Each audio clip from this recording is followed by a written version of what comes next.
Here's another practice session of my Whizzard deck, and I'm facing against one of the most annoying IDs in the entire game, Replicating Perfection. If you have played against this IDE before, against a competent player with a solid deck, you know how annoying it is to play. And this player is pretty good. Yeah. So let's see how I can get work done. First off, I open with a Diesel, a Katie Jones, and a run on R&D in which I trash something. I didn't see what I trashed. Alright, so he gets his Jackson going. Oh yes, I trashed a Jackson, but then he had another one in hand, so he was able to install it behind a piece of ice. This is a very smart move. Always take note, against Whizzard, you must dedicate one piece of ice to protecting your Jackson. Even if you are replicating Perfection, I'm more than happy to trash your Jackson if it's lying naked on the table. In this state right now, I do not dare. Because, yeah, I mean, I could force him to rest the ice, but to me, I don't think that him having Jackson on the board will threaten my game. It's not like a Wayland that will assemble combo pieces. So I let him have it. Instead, I face check the central ice, which are more important to my strategy.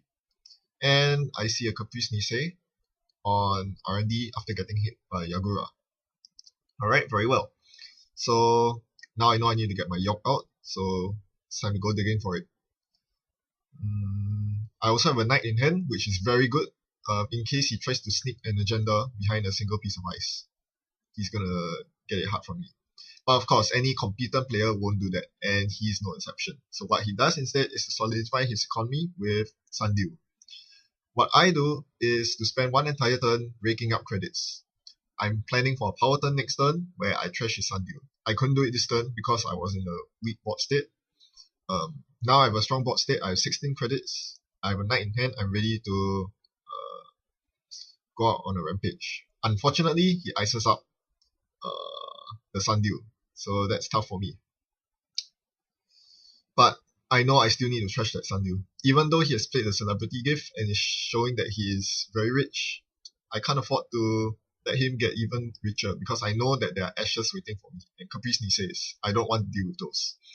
So I hedge my bets. I put the Knight on the inner ice. Turns out that I knighted the Eli. In the end, it didn't matter which one I threw the Knight on because I could credit my way through pub, and Eli I had the corridor out anyway. But here's a learning lesson.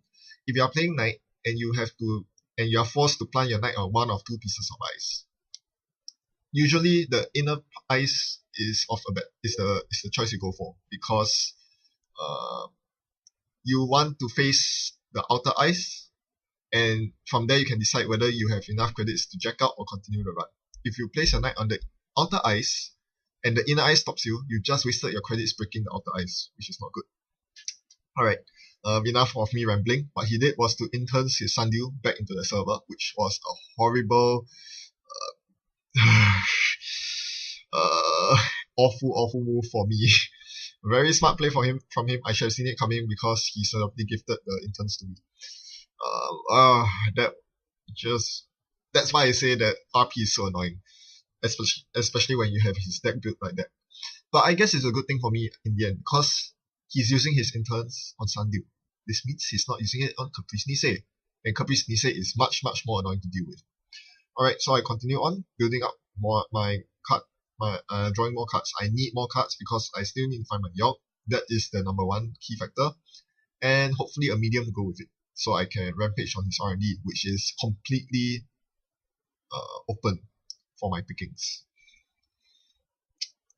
He doesn't trash the Knight, which is usually a bad thing, but for RP it might be good because all you're looking to do is tax the runner. You don't care whether they can get in or not. You just want to tax them as heavily as possible so that they can only make a single run every few turns. That's your entire objective. Alright, so now I attempt to kill the Sundew by hopping the Knight all the way out and facing an Ichi. Now, there's no way I can get through this entire server, even with the Spinal Modem credits, so I decide to break the trash program subroutines and let the trace fire. I don't think he's going to boost the trace because he's pretty weak in terms of credits right now, and it's only a trace one, and I can always remove the tag data, and the brain damage means nothing to me. So I let the trace fire, and then I realized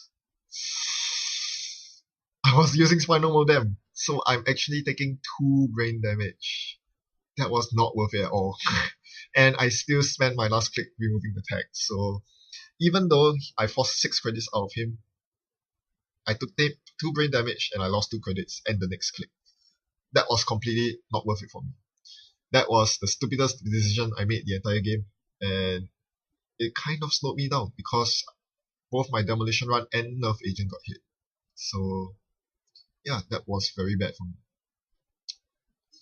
Meanwhile, he continues to build up with that Sundew securely in that remote server, which cost me 6 credits plus another 6 for Ichi to get through. That's 12 credits. There is no way I'm going to trash it. So he has that Sundew very securely set up. On the bright side, I draw into a show gamble, so at least I have a bit of credits to go on. So I spent this turn just building myself back up and finding the breakers that I absolutely need to get through his servers. This is bad. I cannot give him time because there is this very short window of 2 to 3 turns where he is completely bankrupt. Once he gets out of this rut, he is going to be permanently over 10 credits and has more than enough money to rest all the icy ones. That is when the game gets really dangerous for me. I do not want to get to that point, but right now I'm not in a position to challenge any of his servers. I could try to face check every single one of his servers and trash any assets in there, but I think that would slow me down more.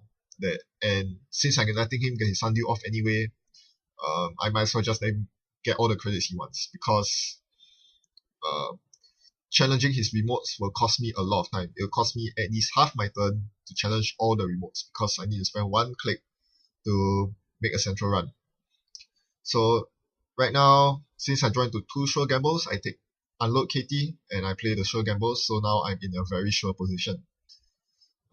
He makes a mistake here. He assumed that I was going to challenge his remotes because I'm Whizzard. So he spent a lot of ice defending his mental health clinic. Yeah.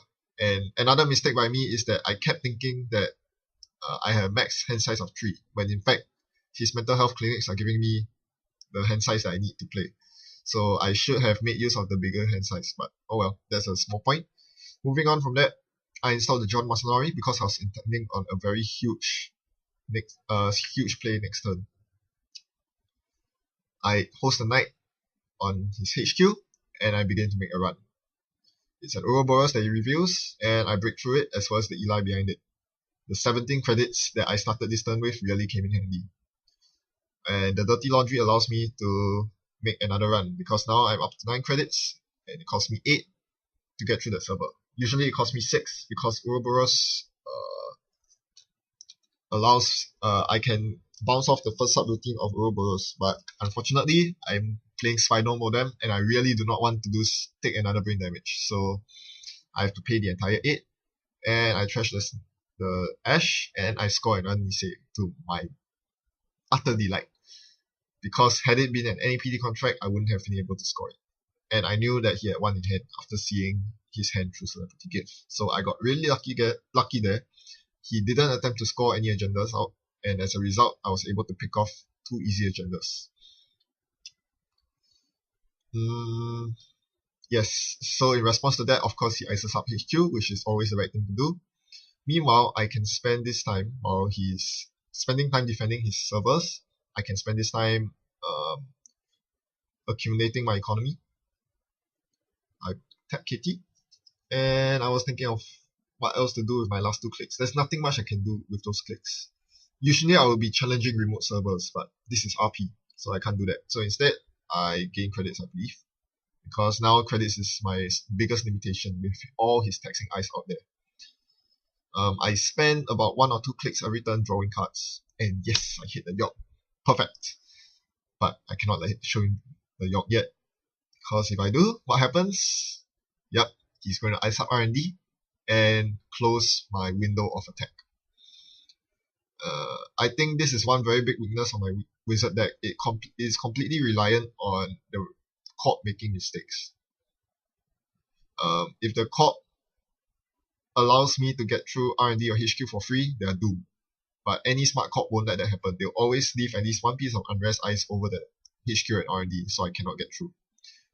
But right now, he's misplaying against me because he's spending a lot of ice defending pointless remotes. He has 7 of his ice defending remotes that I'm not even thinking of challenging. Right now, there's no point challenging these remotes anymore. It's way too much hassle to trash all of them.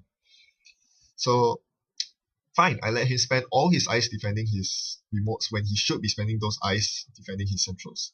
Had he been installing 3 or 4 layers of ice on his HQ and R&D, I wouldn't be able to get through at all, and that would be a disaster for me. Alright, so I show the York, and I get through. Too bad there's no medium, but I do draw into a diesel, which could very well draw me the next medium that I need. The reason why I played this move without a medium is because he was threatening to score an NAPD contract. So I decided to draw with the diesel after that, and I saw the medium that I needed. With 2 clicks left, there's not much I can do. I suppose I could install the medium and run the server, but I do not want to scare him into icing up R&D. That would be a disaster for me. Instead, I'll allow him into a false sense of security. I'll let him score out that agenda, whether it's a Nisei or an NAPD, and I'll strike next turn. So right now, I use a Dirty Laundry on a remote, force the reviews of the encryption protocols, but more importantly, to gain myself the credits that I need to run repeatedly next turn, in case he does ice up R&D, which a smart corp would, because now I have free access to R&D. That is not in your best interest. I saw him lay the ice and I thought, oh dear. And then I realized he was more concerned with protecting that server. So alright, I'll take advantage of that. I'm going to raid your R&D. Since it cost me absolutely nothing to run through, I get 4 free runs. 3 free runs, of which I trash a Sundew, a Caprice Nisei, and I score a Nisei. And nope, I see 2 Surugis, but that's it. So right now, he is in huge trouble. His deck there are only 2 cards left in his deck, I believe, and he drew 1 of them. So he was about to get decked, and apparently he has no more Jackson Howards left. So all I needed to do was to demolition run his R&D. I knew that the Surugi was coming up because I had info from running his R&D, and I trashed the 1 remaining card, the last Surugi, in his deck, and that's the game. There was no point playing it out after that because on his next turn, when he attempts to mandatory draw, he has no more cards to draw into. So yeah, that was the game. I don't think I should have won that because a good corp would have iced up R&D and HQ 3 layers deep before attempting anything, instead of spreading the remotes out so thinly like that. That was his downfall. But on the same note, this really reminds me that economy is so important for my deck. I was so thankful that KT Jones came out on the first turn. Had that not been the case, I have no idea how we'll be able to contest all these servers. No way at all. Knight was also a very instrumental asset. It greatly delayed his snowballing out of control because I was able to contest his Sundews and force him to res all the ice on his 3-layer deep remote. So I know that I'm able to penetrate through that remote, but more importantly, I forced him to use all those credits, which means he had to spend make a lot of effort in recuperating, and because of that, he had to spend more ice in defending his assets, which also led to his downfall. So yeah, that was for once a decent Whizzard game by me, but only because he made more mistakes than me. I had some mistakes myself, most notably taking brain damage when I wasn't supposed to. Yep, that's the risk that you take when you run with Final Modem. Thanks for watching. Goodbye.